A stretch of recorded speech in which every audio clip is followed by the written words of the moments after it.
আসসালামাইকুম। আমরা আসছি আজকে আপনার একটা মানে শীতের শেষ মৌসুমের একটা ফুলকপি ক্ষেত পরিদর্শন করার জন্য।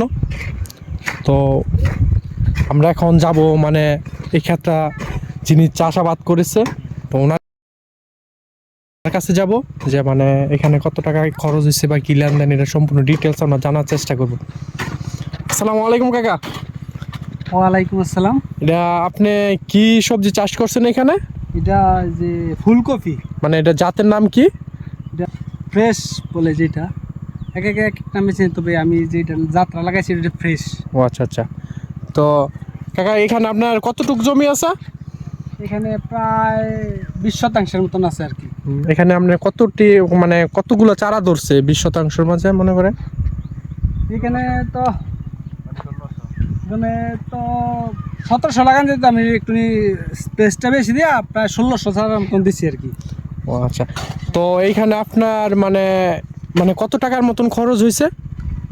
এখানে আমি তো একটা চারা 2 টাকা পিস কিনে আনছি, তো 1600 টাকা 3200 টাকার মতন হয়েছে। 1600 সারা 3200 টাকা। আর আনুষঙ্গিক কিছু ওই সার ফসফেট আছে, ওইটা ধরেন না আছে 1500 টাকার মতন।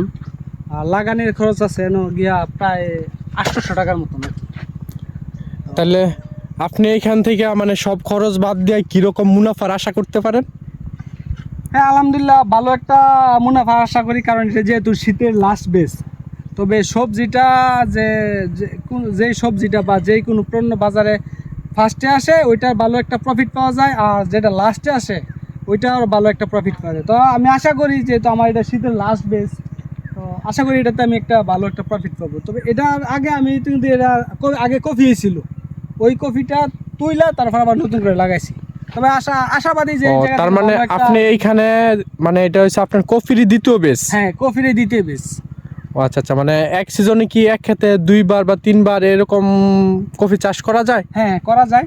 তবে ওইটা আমার ফার্স্ট যেটা বেস্টটা ছিল ওইটা ছিল মানে একবারে এই বাজারে যে প্রথম কফিটা আসতো ওই বেস্টটা, মানে আমরা সিজনে শীতের সিজনের প্রথম যে কফিটা বাজারে ই করছিলাম ওইটা শেষ করে তারপরে এটা লাগাইছি আর কি। তবে এখন তো যেহেতু গাছ ভালো আছে, গাছের কোনো সমস্যা নাই, তো আশা করি আলহামদুলিল্লাহ ভালো একটা বেনিফিট পাবো এই জায়গা থেকে। আচ্ছা, ধন্যবাদ আপনাকে। আপনাকে ধন্যবাদ।